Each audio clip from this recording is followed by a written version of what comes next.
should we truly be celebrating the dramatic, or maybe not celebrating? Should we be bolstering to the top of all of our celebration the dramatic turns, or should we kind of push up with the dramatic turns those people who just simply have been consistently trying to walk with God all their lives?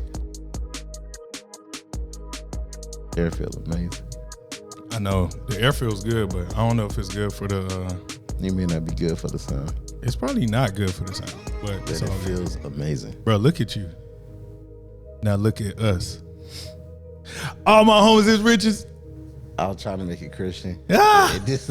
I can't think of anything quick enough. Yeah, I can't either. But we're live though.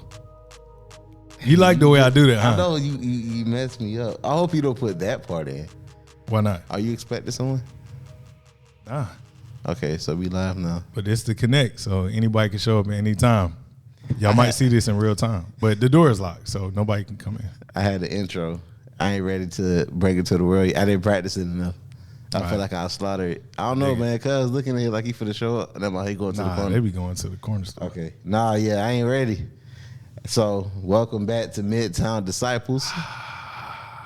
You know I got an applause button over there, but I can't reach it, so you know it is what it is. Clap it up. Hey, we got a studio audience over there. Just can't see them. Man. You know what I mean? They right behind Ty.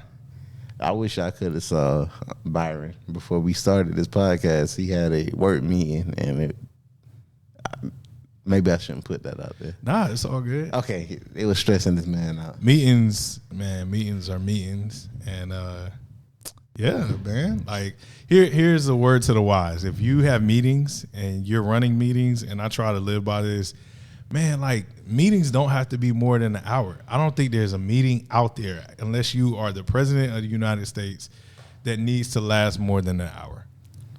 Our prayer meeting lasts more than an hour, though. But it's different because it's prayer meeting. It's prayer meeting the prayer meeting, and I feel it lasts a little longer because we're talking, having conversations. Yeah. But I think meetings, you should be able to get your point out within 30 minutes. Yeah. I give the other 30 minutes, I guess, for talking. So I get what you say about an hour. But anything over, me personally, 30 minutes, I feel like you're just doing too much. Yeah. So I just got off of a meeting, and it was mind blowing because I was called to be a part of this meeting so I could share something, and it took me 3 minutes to share what I had to say. But I was on the meeting an hour and a half before, or about an hour. I was on the meeting an hour before I could get off. So, yeah. And the frustration was real with this man. Yeah, because I don't like my time being wasted. So time is the most valuable asset out there. Yeah. And I just never want my time to be wasted. So if I feel like I'm in a situation where my time's being wasted, like, yeah, I'll be upset. Bro, I get it. Look, I don't know if you saw it. Well, first off, as we get into the podcast, Identity Church, I was about to say Byron, but Identity Church, they spotlighted me yesterday. Oh, yeah. Yeah. Was it it was a servant spotlight. That's what I called it. I wasn't expecting it until I heard, because I do the slides at the church, and he did this on purpose. So he was like, it was like a 1 minute, 30-second build up of like this person that's doing like all this stuff for the church. And I'm just in my zone like, okay, you got to give all of the general stuff first. You be like, oh, this person is a person and they believe in Jesus. So I'm not thinking anything of it. But then as soon as he was like, somebody that's doing the slides week in and week out, I look up at my wife like, oh man, this is about me. Hey, what's funny is like before I said that part, I was looking at her already just to see if she had made the connection. And I felt like I saw her do like this. Like she was looking at you like talk about you. I wasn't getting it. I was zoned out. And then the crazy part is, like, I went up there to accept the award. Yeah, the award that Pastor Byron gave me, and I'm still trying to work. So I'm like, everybody like from the outside looking in probably thought I'm like giving this special moment, like, hey, appreciate it, big dog. Hey, he pulled me in and was like, yo, there's supposed to be a USB in the mixer. There's no USB. Where is it? So I'm still working. It's like I appreciate this moment, but I still got a job to do. So Hey, it's like man, always working. That's why he got honored, But yeah, shout out to you, bro. Well, so this is going to lead down the path. I did that on purpose. So with that being said, Kenyatta said something on Facebook. Bro, somebody made a fake Instagram page of me. I saw that right before I got in here. Yeah, Kenyatta was like, man, this man get one past on a church appreciation post and people start making That's what happened. pages. So it happened today. Like it came up today. So we noticed it today. Only reason I'm going to think it happened today because my baby sister reached out to my younger sister, was like, yo, is this TJ? Mm-hmm. I just put my nickname out there. But I mean, his name is Ty. I mean, I know, but they know me as Ty Van. They don't know the Ty Van Dowdy Jr. There we go. Yeah. So my baby sister was like to my younger sister, is this TJ? And my younger sister was like, yeah, that's TJ. Obviously, like you can see his page. And she was like, I don't think this is him. And it looks just like my page, but then she saw that there was a period in between my Instagram handle. It says I am Ty. Van. Correct. And she was like, oh, no, that's not him. I'm saying all this to say one of the people that watched the podcast, actually two of the people that watched the podcast, wrote me and was like, yo, I think you got a fake page. So I appreciate y'all. One person, I was saying all that to get to this point. One person named Chris Myers, after he alerted me about the fake page, I was like, I appreciate you for telling me this. Thank you. Chris Myers said, no problem. So glad the podcast is back. The OG pastor rapper helped me a lot, man. So like that, I just wanted to read that on the podcast because it's like, man, it's like we know the impact that we have, with the podcast, but when you get stuff like this, it's just a good reminder of the impact that we have. So, Chris Myers, thank you, and this young lady because I know you. Oh yeah, I don't know how to pronounce her name, but I'm gonna spell Chidera. Chidera. It could be Chidera or it could be Shidera. But I just say Dara because isn't her name like Simply Dara or something? Yeah, Simply Dara. Yep. Yeah, because she got baptized recently. Correct? Yeah. Shout out. Yeah. Yeah. Because I follow her, she follows me, so I see some stuff. I saw when she got baptized. I think she's joined the church and all that stuff. So man, shout out to you. Yeah. So yeah, appreciate you. But bro, we're gonna get to what the podcast is about. There's so much stuff in my mind. I had something to tell you too, and I completely forgot. Oh, I know it. Well, I hope it hit you because I know what I was gonna say. Go ahead, and I might think through. Did you see Apple? They're doing bank accounts now. Or savings accounts. Oh, savings account. I didn't know that, but I knew that they had already done checking accounts and credit cards, but I didn't know they had. Okay. Guess how much percent you get for putting your money in there? How much? 4.7. They're right behind Citibank, which is 4.11. Any other bank is like 0.0000001. Apple. Hey, Apple about to take over, bro. Come on, I'm ready. I ain't got that much money, but you can have what I got. You already getting a lot of what I got anyway. So, that's what, bro. And I think that's what's so dope because they know they have like I don't want to say a monopoly, but it is kind of like a monopoly on tech. A lot of people in America have Apple products, so it's going to be easy for them to make that shift. Yeah. And if you if you are an investor and you have not invested in Apple, you are losing. You are losing. Especially if you did not like catch the split before they did the split last year. Like I caught the split. And you got Google too? Because Google. I got Google and Apple before the split. And Amazon, correct? I have Amazon, but I didn't get it any time around when they split or anything. So that's dope. Yeah, Google. If you have Google, Apple, and Amazon, you can't lose. Those like the top. They're not going away. It's like I don't want to say that. They're not going away, bro. Well, as an investor, it's like a thing we say. You never say anything. I get what you're saying, but it's like you never invest. Say nothing's going away. You want to invest in places that have built ecosystems, and Apple, Google, and Amazon have all built ecosystems to protect their product. So I get what you're saying, but I'm pretty confident. Like, I mean, it's like Coca-Cola. Like, if you invested in Coca-Cola, 60 years ago, you are doing like you're killing. Look at what's your boy Warren Buffett? He owns a good amount of shares. Yeah, and he was like Coca-Cola. Like, let's just grab some Coke. Yeah. Anyway, please take that. Hey, this is the night edition of we work Midtown shifts Disciples today, so I know I'm pushing through. I've been up since 4. Rebecca is sick too, so we've been kind of trying to figure it out. But hey man, I feel like a homegirl stay sick. Stay sick. Well, you know what it is? She's teething, and apparently, when you're teething, your immune system weakens because your body is trying so hard to like help push the teeth through. So kids are more likely to get sick while they're teething because their immune system is down. So I feel bad for my dog. Did you remember what you have to say? If not, we finna get it to this podcast. Completely forgot about it. We'll never remember it until we're like driving home tonight. So it is what it is. So yesterday after church, I went to lunch. Was that? No, I was about to say. I think that's my second time going to lunch with you after church. I went with you one time with Vic and Khadijah. Yeah, we went to a sushi joint. One time. Yeah. So this is the second time, but I had fun. It was we had a good time. Is that technically fellowship? I think so. I mean, I think part of it is fellowship. Yeah. But it was, my sisters were there. It was dope. Yeah, he had 2 sisters and his wife were there. My daughter was there. I totally forgot about my wife. That's horrible. That's why I had to say it. Yeah, thank you, bro. I was gonna be like, and your wife, but I was like, nah, I'm just gonna throw it in like 2 sisters and the wife, and So we had a great time, man, and we had great conversation. I appreciated like hearing like feedback, hearing the truth about some things, and then also just like talking through like stories. You know what I mean? Correct. Like. Because me and Ty have known each other for 10 years now? 10 years. Yeah, right at 10 years. Well, almost 11 years. We met in 2012, right? You're right. It was 2012. Yeah, like the end. Like the end of 2012. Yeah. So we've known each other like 10 years now, and we know a lot about each other, but there are still details that like we're like getting to know. And then Ty's sister joined the church recently.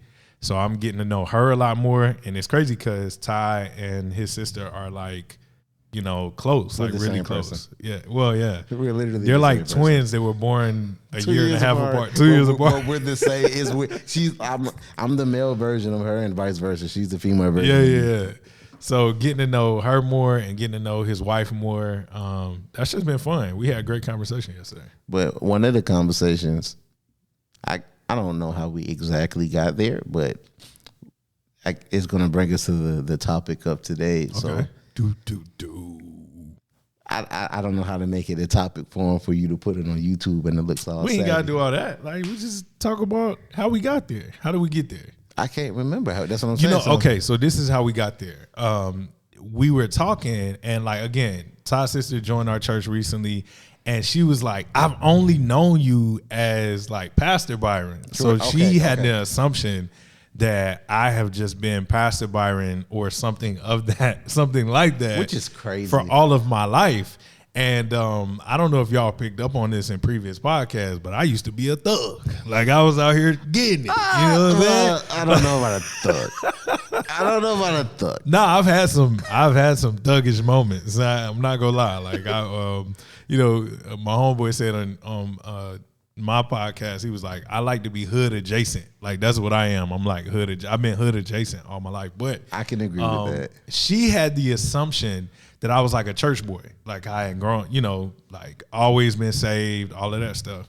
And that's not my story, and it wasn't, as I was sharing my story with her, I realized how much I kind of lean on that prodigal son, riff. And it also made me think about how many other people lean on that prodigal son riff and how that's just like a really popular way of talking about your salvation, like, correct. And, so.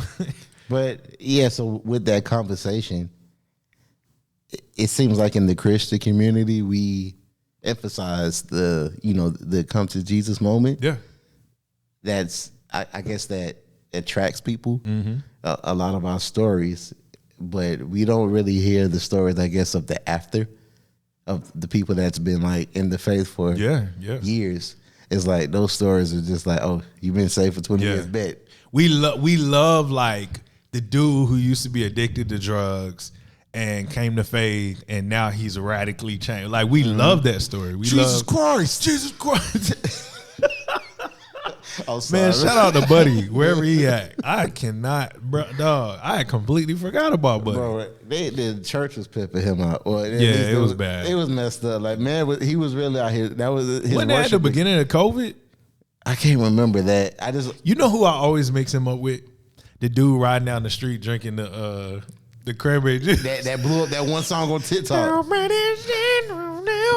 Song went crazy on Spotify. Hey, and that song has been out for like 20 years. Since the 80s, no, 30. 30 years. Yeah. That song been out for so long. But anyway, I always confuse him with him. But I can see how you could do that. But yeah, like we love the whole like, yo, I was addicted to drugs. Yo, I used to be a gangbanger. I used to like kill people, and now like some of y'all be over exaggerating though. Just yes. So yeah, can we stop and talk about that for a second? Yeah, some of y'all be over. If you exaggerate your testimony, are you lying? Are you bearing false witness? Are you lying? Are you bearing false witness? No, seriously. Some of y'all, it's like, bro, yeah, I used to be out here, you know, like I was snorting it up like 3 times a day, you know, snorting coke, sleeping with everything that was walking you past me. You ain't did no coke. You bought a coke.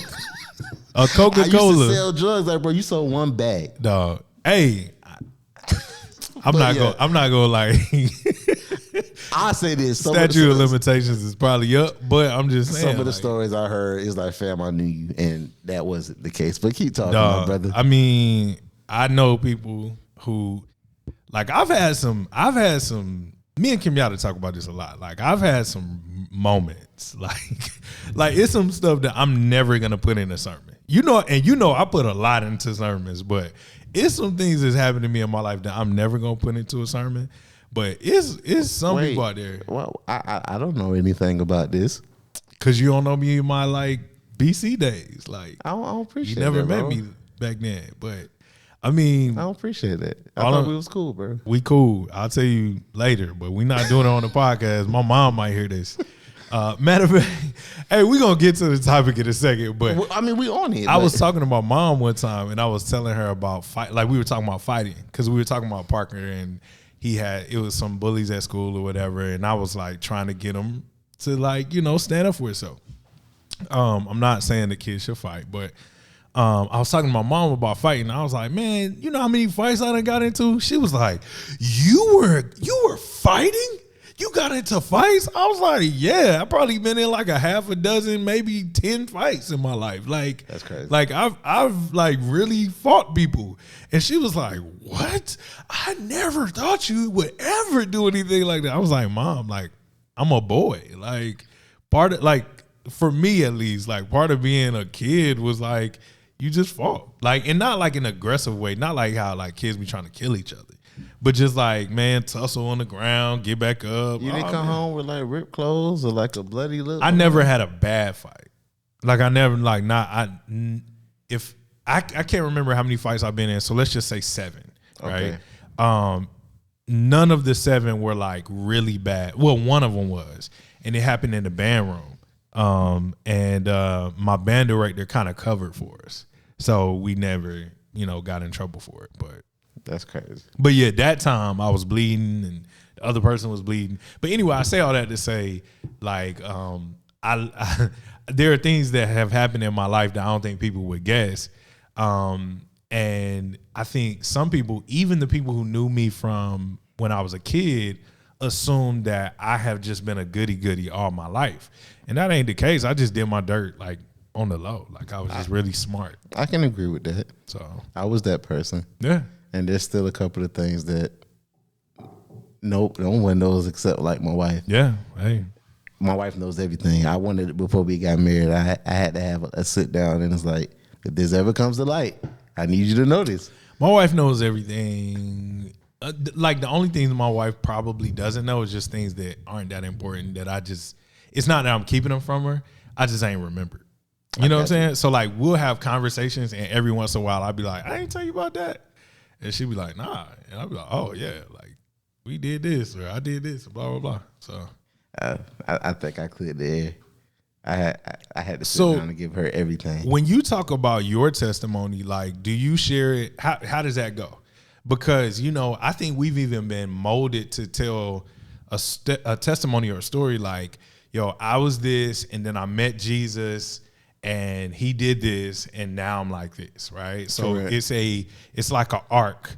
And in evangelism, they kind of coach you to create that arc of just like dramatic turn. Like Jesus makes a dramatic shift in your life, and now you're not the same person.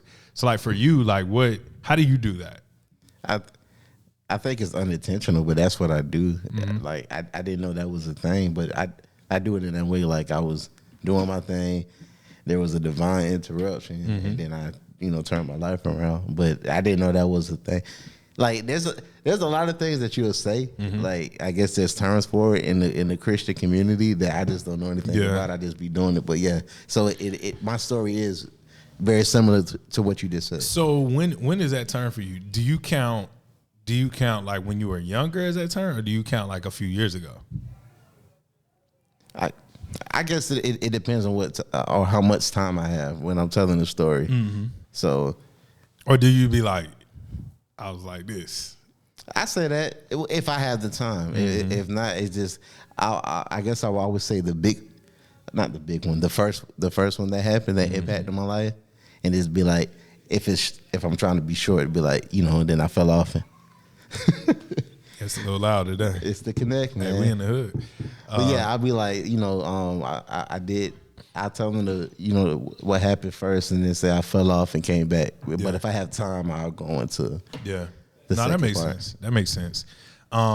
So I think what we're trying to get into though is like the dramatic story is good because like we have so many biblical examples of that, right? Like there's so many examples of like, I was here and then I made like a shift, and then I met God, and then you said there's a lot like that. I can only think of like, I'm just off the top of my head one. Yeah, what would the one be? Paul or Saul. Okay, yeah, I think Paul is probably the most dramatic one. I'm trying to think before you say it. I mean, Matthew was a tax collector. He basically turned his back on all of his. If you don't know the history of tax collectors, you can like kind of run, because I'm saying that because my younger sister, we were reading a Bible plan, and she was like, "What's up with the tax collectors? Like, why it seemed like people didn't like tax collectors? Why they hate them?" So I had to kind of give her the history. We don't like paying taxes.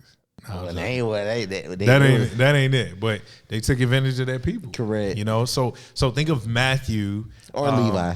Yeah, or Levi, however you want to look at that. I was about to go down a rabbit hole, but anyway, think of Matthew, who is a tax collector, which basically means he has turned his back on his spiritual upbringing.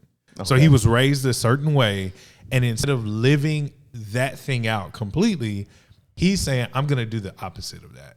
Now, he's not, just from what we can grab from scripture, I don't think he is like raging against his spiritual upbringing, but he is looked at as someone who is on the other side of the fence, right? And then if we go to you go to the prodigal son, which is a parable, right? But I think Jesus tells that parable for a reason, because in Luke 15, he's talking about a lot of people who have like left and done something else, and now his role is to bring them back, and our role is to accept them as they come back. So it's this glorified story of, and I'm not saying the Bible makes a glorified story. I think we create this glorified story of like this dramatic shift, in someone's life, and we applaud that.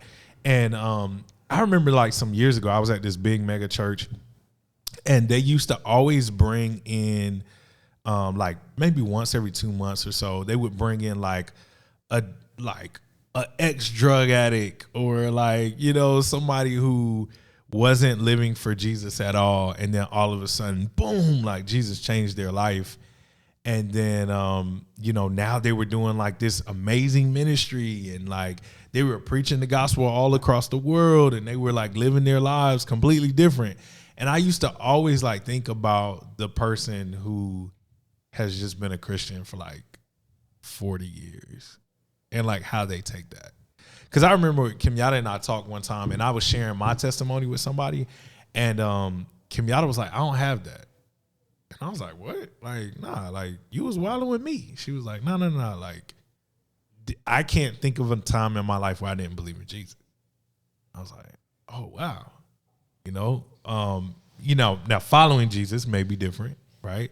But she was like, I can't think of a time in my life where I just didn't like believe in Jesus. And it made me want to like ask the question, like, should we truly be celebrating the dramatic, or maybe not celebrating, should we be bolstering to the top of all of our celebration the dramatic turns, or should we kind of push up with the dramatic turns those people who just simply have been consistently trying to walk with God all their lives? So I don't think there's a right or wrong answer to that question.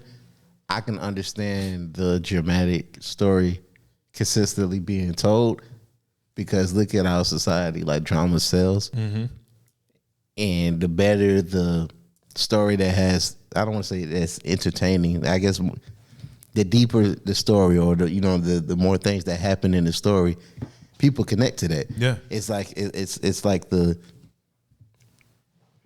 sadly, Jesus doesn't look like the hero of that story. The person that's telling the story looks like the hero. And I can kind of see that. Yeah, and you know how like in movies, like we're looking for the superhero movies, I guess. You're looking for the superhero to go through their struggle to find themselves to become the person that they are today. Yeah. And I think that's what we're kind of subconsciously looking for. Mm-hmm. And the person that's just been like thugging it out, doing their thing in Christ for like 20, 30 years is not as appealing. Yeah. To, I guess, and excuse me for saying this, I guess people that's immature in faith.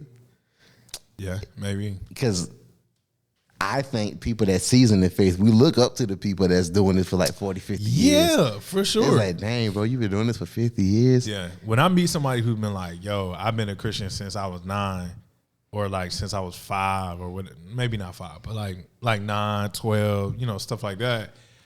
My daughter's 7, and my daughter's a Christian. And she's amazing, y'all. We did Bible study before I came here because she wanted to, right? She's amazing. But yeah, she's 7, and I thoroughly believe that she's a Christian. I do too. And I think we should be more, we should desire that people just have long walks with Jesus that don't have to be interrupted, right? Like, they don't have, like, and that's not to say somebody's going to be perfect. They're not going to be perfect. They're still going to be sinful, and they're still going to struggle with things. But like, it is possible to like walk with Jesus for a long time and not like go through a period where, you have just dramatically pushed against who he is and what he stands for. So I definitely think we should push for that even more. And guess what? The biblical examples we get are just like that. Most of them are. Like, think about it. Jesus's disciples, sometimes we try to like switch it up and be like, yo, this was a ragtag group of people. It's like, not really. Not really. Like, there are some outcasts, quote unquote, but for the most part, they were like church boys. Like, you think about Andrew and Philip looking for a rabbi to follow.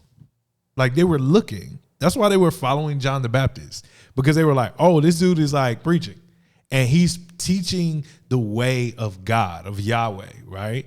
But John the Baptist says, no, there's another, the Lamb of God. They see him and they're like, oh, let's go after Jesus, right? So like, these are men who most of them have been expecting a Messiah, have known the scriptures, have been aware of what's spiritually appropriate, even if they have fallen in sin in one way or another.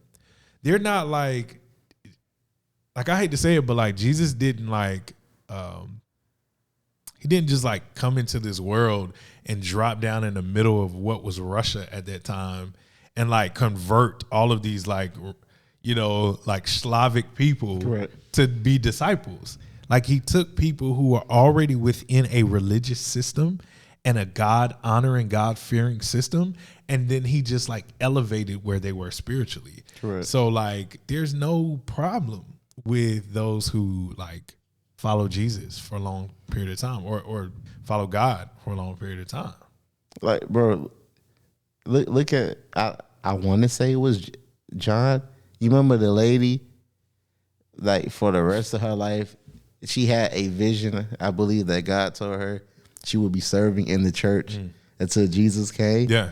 You don't hear anyone like dog, she was 100. She was like 100 years old. Hold on. Yeah. I think it's a John. I feel bad because I preached that last year for Christmas. You did? Yeah. I talked about her, and I talked about it was another guy in there, the right? prophet who was there, Simeon. Yeah. And I do believe that's in John.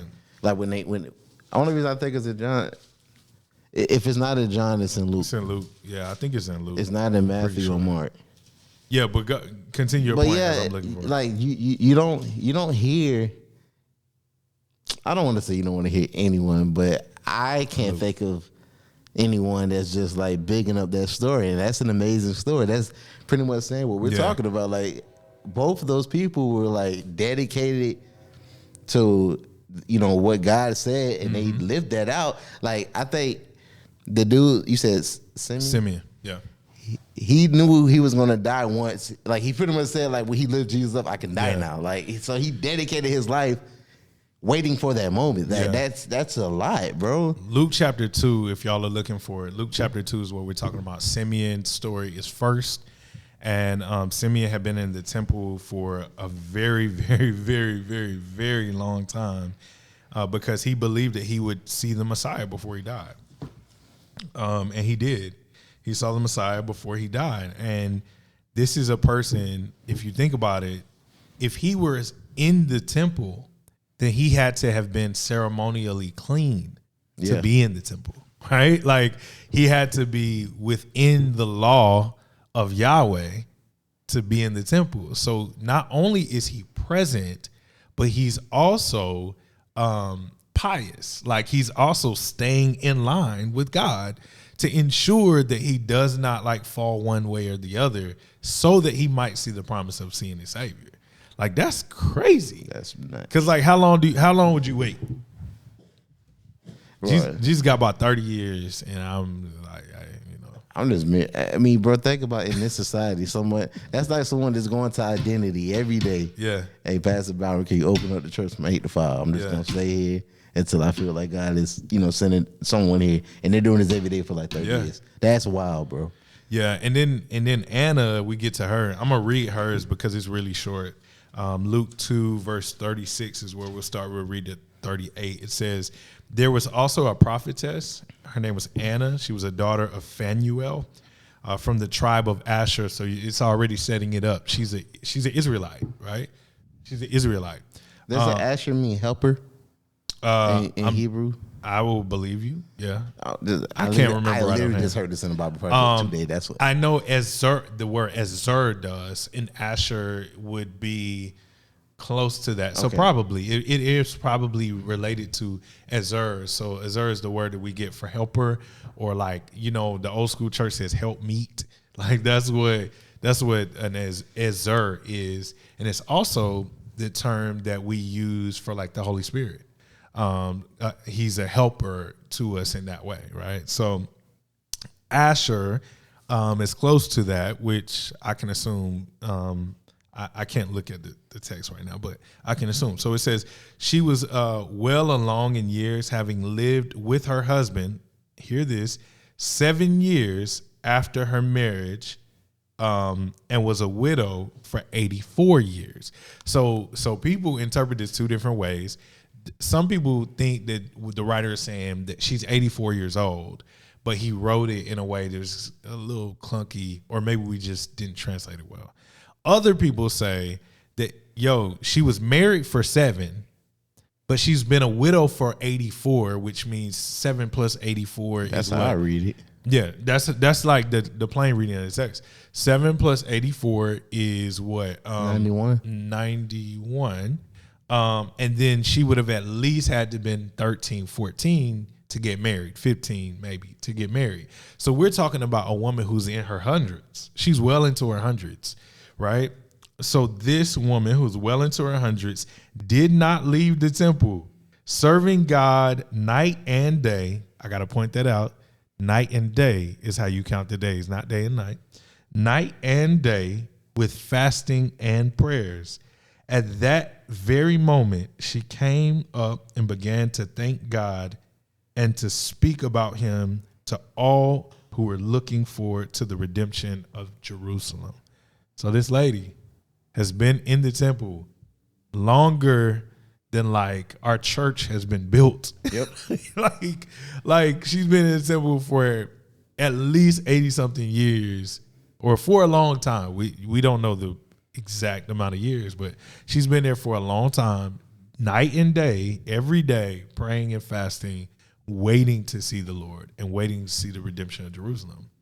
Amen. We don't celebrate that enough. That's like you don't hear people like excited about that. Yeah.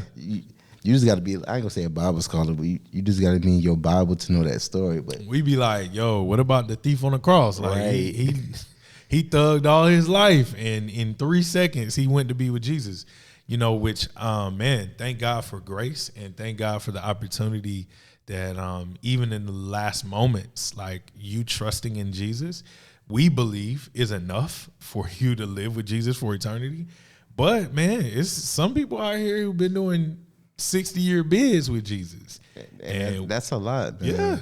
Yeah. Like, and I'm talking about a lot of people that may have faltered, you know, like they stuck with God. Just been there. I fell off already. You know what I'm saying? Yeah. Like, so mine hasn't been consistent. Everybody's story is different. But for someone to be doing it for 80 plus years, I think that should be celebrated just as much as the stories that we like to elevate with, you know, the big come to Jesus moments.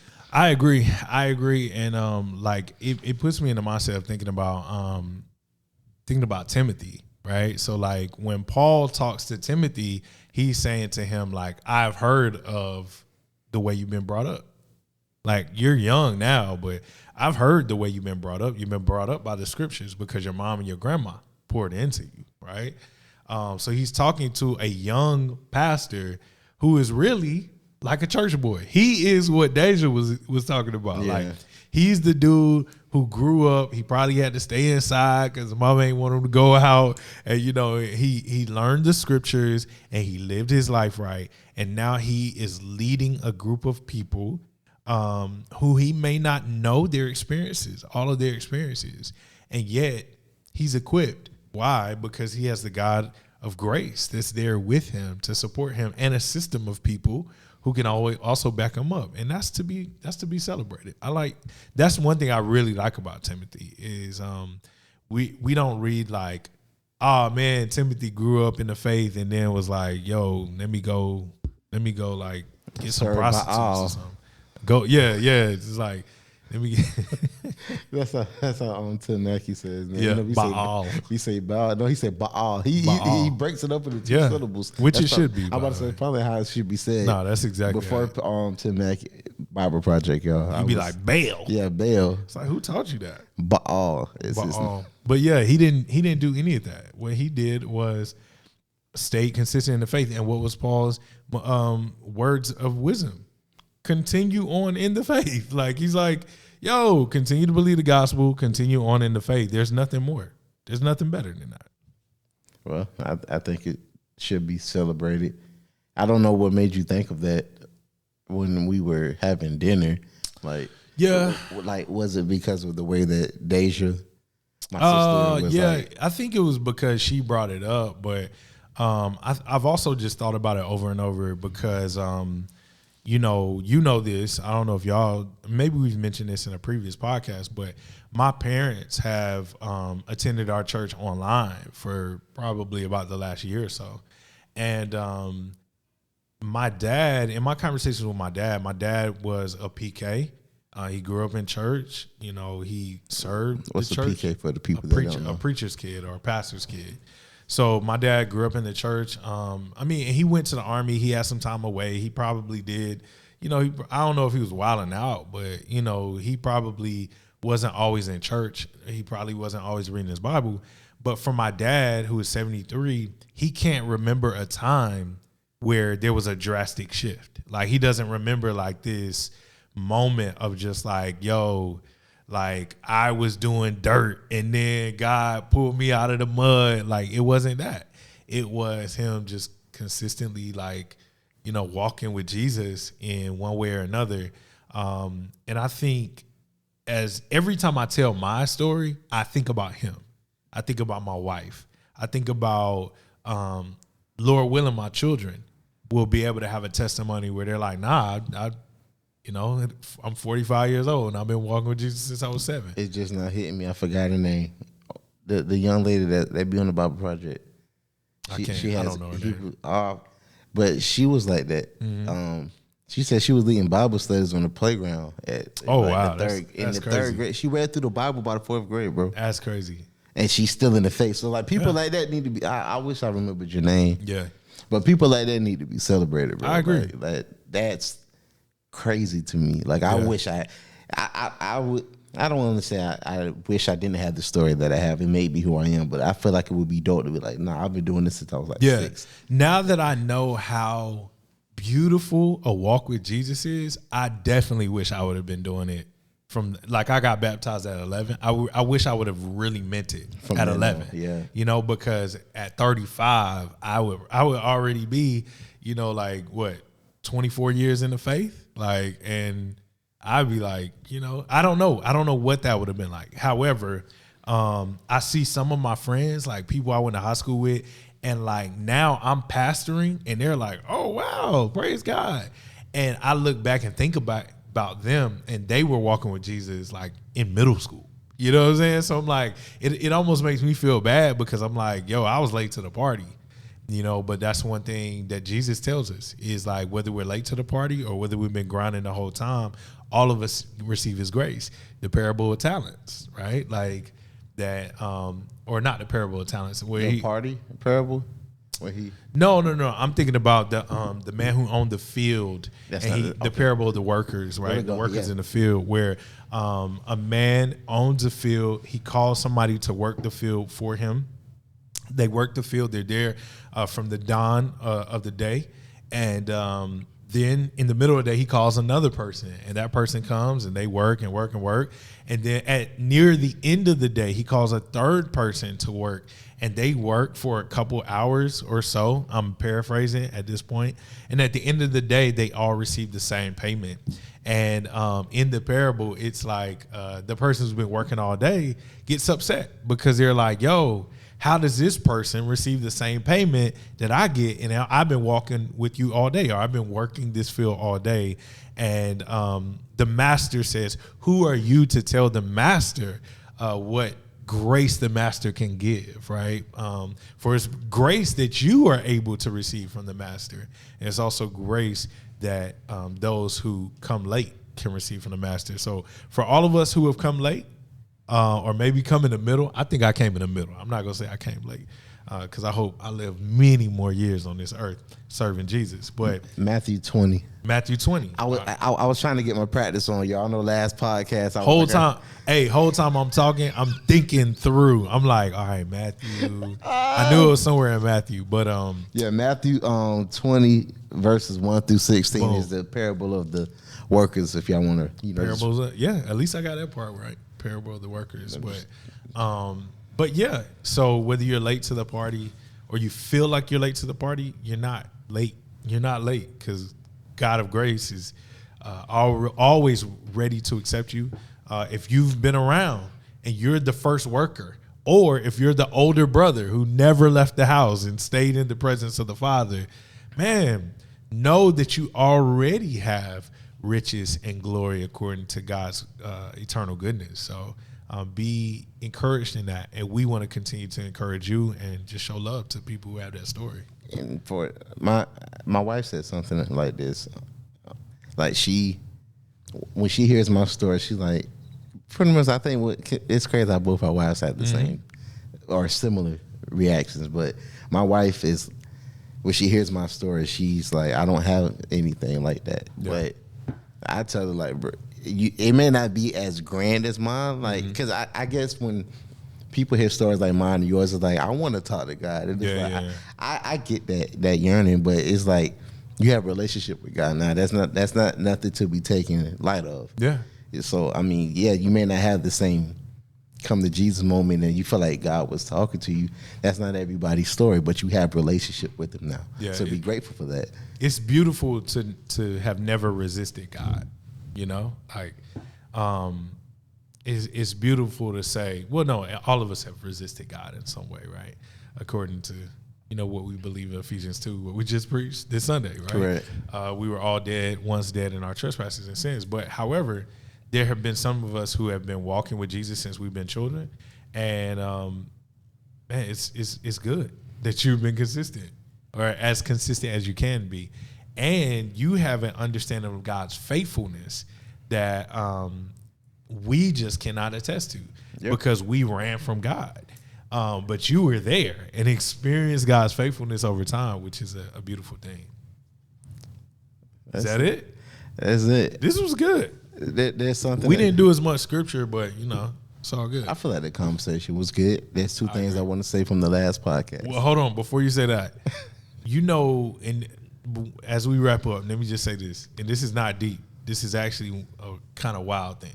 You know what I think actually adds fuel to this fire of highlighting the dramatic story is when people say stuff like, and Noah was a drunk, and David was a whoremonger, and such and such. Like, bro, like, yeah, everybody in the Bible was sinful because every person in humanity is sinful. Like, we all make mistakes, but like dramatizing the Bible as if the Bible's not already like, you know, as if there's not already a lot there, but trying to add more drama to the Bible only makes people who have nothing like that feel more and more alienated, right? They like, yo, well, he saves drunks, and he saves killers, and he saves whoremongers, and whoremonger is a very old churchy thing, right? But anyway, you get what I'm saying? Yeah, the modern word is thought. Yeah, he saves thoughts. Thotties. That's how you know this episode is over. No, bro, I was listening to the last episode, and you know how we were all hype about getting the views, like yeah. Oh, y'all ain't watched none of the last episode, bro. I was like, I'm listening to it today because I like to listen to it for me just to get my juices flowing. And we was all hyped, like, yeah, man, you know, people watching the podcast. You were like, I don't know, man. They probably been hyped just for the first episode. Numbers was through the roof. We was like, oh, we back. We back, baby. Second episode, y'all boys was like, oh, nah, we good. I'll talk about right now. We got 20 views on the podcast that's out right now. Yeah, y'all tripping. Go ahead and watch that vibe, man. Let me tell you something. Let me get about 3 more episodes of that. This is it. If you're watching this, but you didn't watch that, stop. Well, you already at the end now. Yeah. But go to watch that. Matter of fact, I'm going to put that at the end of this one, the last episode. Matter of fact, for the next month, that's what's going to be the last thing that y'all see is that episode there. So it's that, and then 2. Bruh, do you know what Don DeMarco means? So I assumed that okay, the first time I ever heard Don DeMarco was Jay-Z on Reasonable Doubt. That's what maybe I heard that for the first time yesterday. That's what made me go do Don research. Juan DeMarco, yeah. And I went to go do research. Yeah. I don't think you should say that, and I don't think we should put that clip.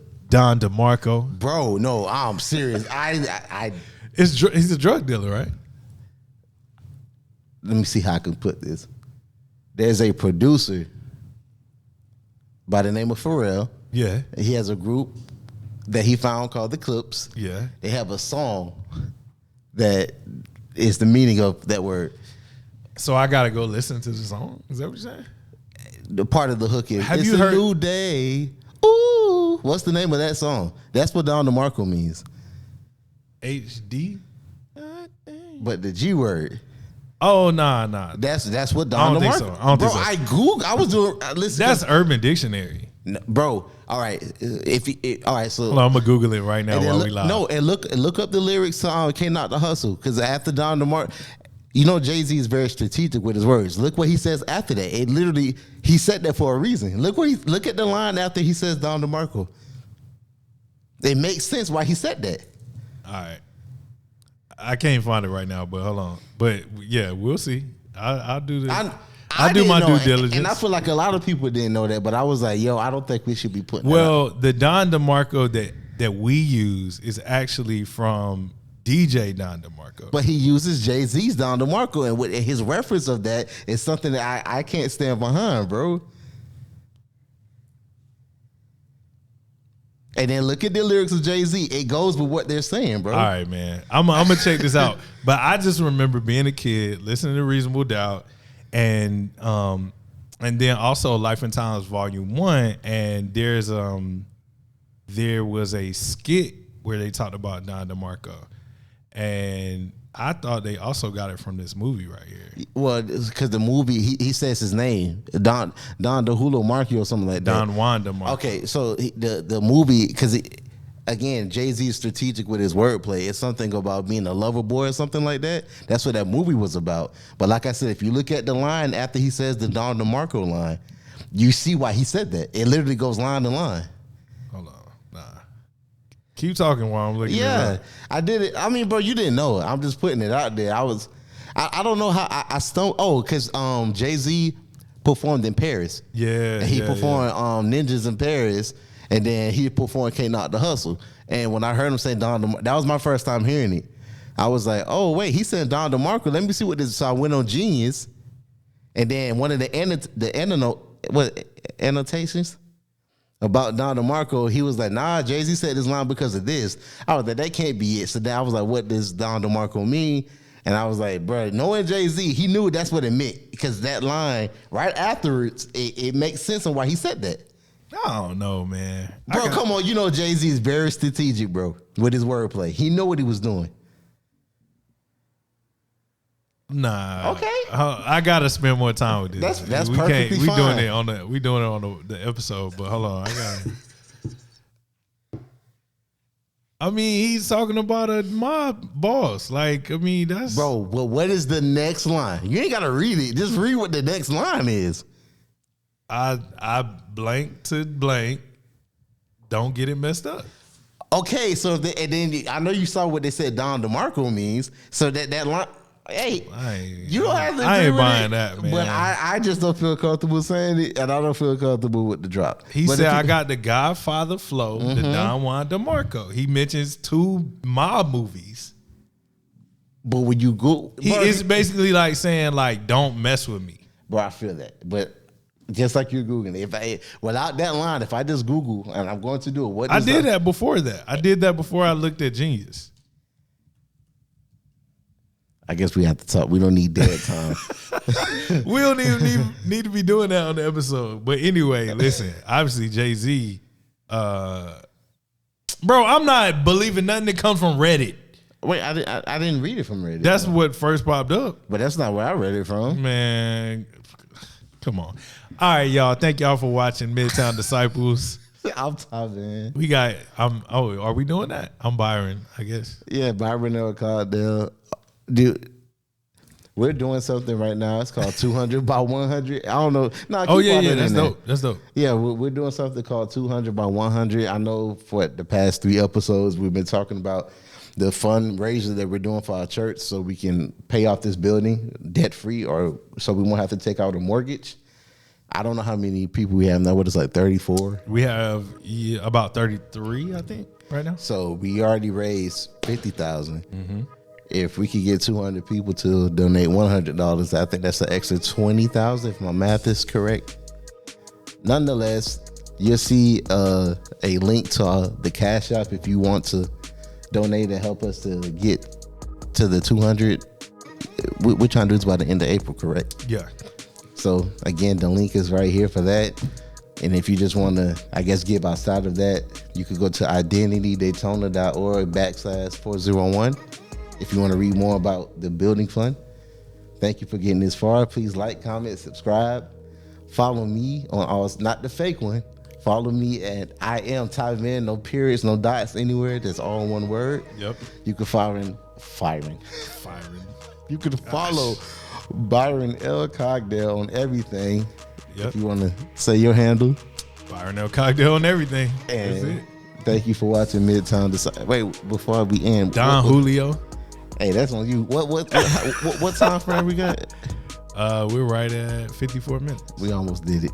We was like 6 minutes short. Oh, you want to run an hour? Yeah, but I don't have nothing else to talk about. Nah, it's all good. We out. Yeah, appreciate y'all.